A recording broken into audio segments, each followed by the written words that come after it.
overview konsep Karnus. Nah, Bapak Ibu, pada konsep Karnus saya punya quote, yaitu manusia sehat adalah manusia yang sekian triliun selnya dapat makan. Jadi manusia ini adalah organisasi sekian triliun sel.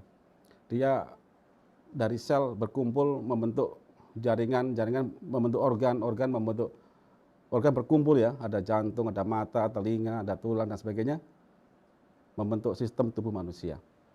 Nah, pada intinya tubuh kita ini sudah diberikan kemampuan untuk regenerasi sel.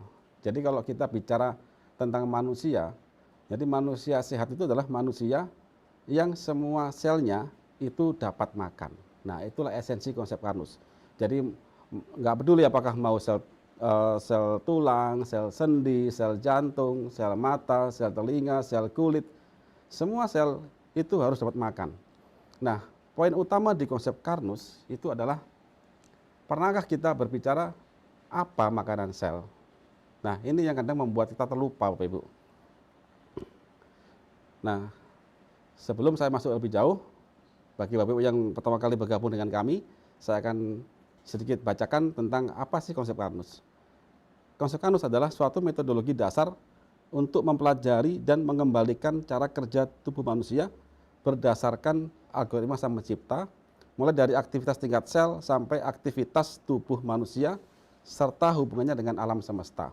Jadi kita di sini membuat suatu metodologi, kita pelajari manusia ini beserta alam semesta, kemudian kita kembalikan. Nanti setelah kita pelajari, kita berusaha mengembalikan, membuat atau mempraktekkan ya kinerja tubuh kita, tingkah laku kita sebagaimana algoritma dari Sang Pencipta. Jadi itu. Dan kemudian kita di sini hidup tidak sendirian. Kita hidup dengan semua makhluk ciptaan Sang Pencipta. Maka kita harus saling menghargai dengan satu sama lain. Nah, inilah inti konsep Karnus. Nah, jadi tadi saya jelaskan, nanti manusia adalah ini ya, sekian triliun sel bentuk jaringan, bentuk organ, sistem, dan manusia. Nah, akhirnya Bapak Ibu, setiap sel akan mati. Jadi sel lahir, sel akan mati, dia regenerasi lagi. Kalau gagal regenerasi, maka mati lagi, gagal lagi, mati, terus mati tanpa ada penggantian, maka kita akan cepat tua. Nah, kalau ingin awet muda, intinya, sel lahir, sel akan mati, tapi kita bisa regenerasikan. Jadi kita akan awet muda, meskipun usia bertambah tua, tetapi kita masih bisa beraktivitas seperti orang muda. Contoh, usia 60 tahun, 70 tahun, masih bisa naik sepeda, masih bisa ke sawah misalkan, masih bisa jalan ke gunung misalkan ya. Jadi umur boleh tua, tapi jika semua sel kita bisa regenerasi, maka kita akan bisa melakukan aktivitas sehari-hari tanpa merepotkan saudara kita yang lain. Nah, Bapak Ibu, manusia itu selnya mati akan diganti selama terpenuhi nutrisinya dan terpenuhi semua skema metabolismenya. Jadi ini yang harus kita pahami. Nah, pada intinya begini, sel kita itu nggak mau tahu apa yang masuk ke mulut kita. Jadi pada konsep Karnus, semua makanan yang baik adalah calon nutrisi sel. Nah, coba kita tanya, someday kita tanya, contoh gini, hei kulit, apa makananmu? Atau gini, hei kulit, apakah kamu saya kasih nasi goreng? Maukah dia nasi goreng? Nah, ini yang harus kita jawab. Ternyata sel itu tidak mau, Bapak Ibu. Jadi sel itu yang diinginkan adalah, jika kita makan nasi, maka sel mintanya glukosa. Jika kita makan daging, sel mintanya adalah asam amino. Jika kita makan minyak atau lemak, maka sel mintanya asam lemak. Dan itu harus ada yang merubah. Yang merubah adalah organ lambung, Bapak Ibu.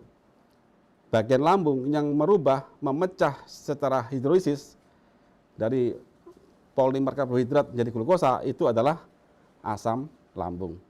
Begitu. Nah, ini bentuk asam lambungnya, H dan Cl, HCl ya.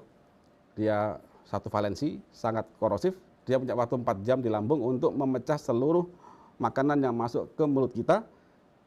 Jika dia gagal dipecah, maka makanannya akan dibuang ke feses, menjadi feses.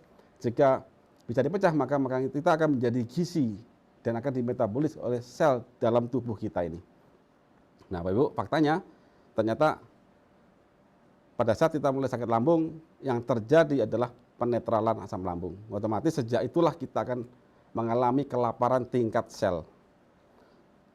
Nah, Bapak Ibu, jadi penanganan MAH itu adalah saat ini adalah dengan antasid, dengan penetralan. Sedangkan lambung itu adalah organ yang disetting oleh Sang Pencipta sebagai bioreaktor yang memang tahan terhadap asam apabila tidak ada luka, apabila tidak didolimi. Nah begitu. Nah ini luka lambung, kemudian karena asam HCl ya sangat pedih dan kemudian pasti kita akan sakit. Sejak itulah kita langsung minum penetral asam lambung, sejak itulah kita akan langsung enak. Tetapi ingat pada saat lambung kita netral, ternyata kita sudah mengalami kerugian pada saat itu juga. Karena semua makanan kita makan tidak sampai menjadi energi tingkat sel. Nah ini lambungnya luka, dikasih obat penetral asam lambung, maka pH akan naik, tapi luka lambung masih ada. Apa yang terjadi? Lambung masalah, jika dinetralkan dengan obat, maka otomatis nutrisi sel nggak tersedia. Sel kelaparan, akhirnya banyak mati di organnya, maka banyak penyakit degeneratif. Contoh ini makanan ya, masuk ke lambung kita, dan lambung kita netral, karena minum obat MAH, tanpa pernah kita merekonstruksi lambung, maka apa akibatnya? Daging ini, protein ini nggak dipecah, kemudian lemak nggak dipecah di tingkat darah, kemudian karbohidrat nggak dipecah, sehingga apa? Seluruh sel ini, ginjal, jantung, dan semuanya akan kelaparan, kemudian akan jadi kematian, kemudian silakan dipilih, diabetes, stroke, sakit jepit, osteoporosis, osteoartritis, kanker, atau pilih semua. Maka kita pasti akan keriput dan tua di situ. Nah, kalau dahulu ibu dari semua penyakit adalah diabetes, kalau di kami ibu dari semua penyakit atau mbahnya penyakit, kakeknya penyakit itu adalah lambung yang dikebiri, lambung yang dinetralkan.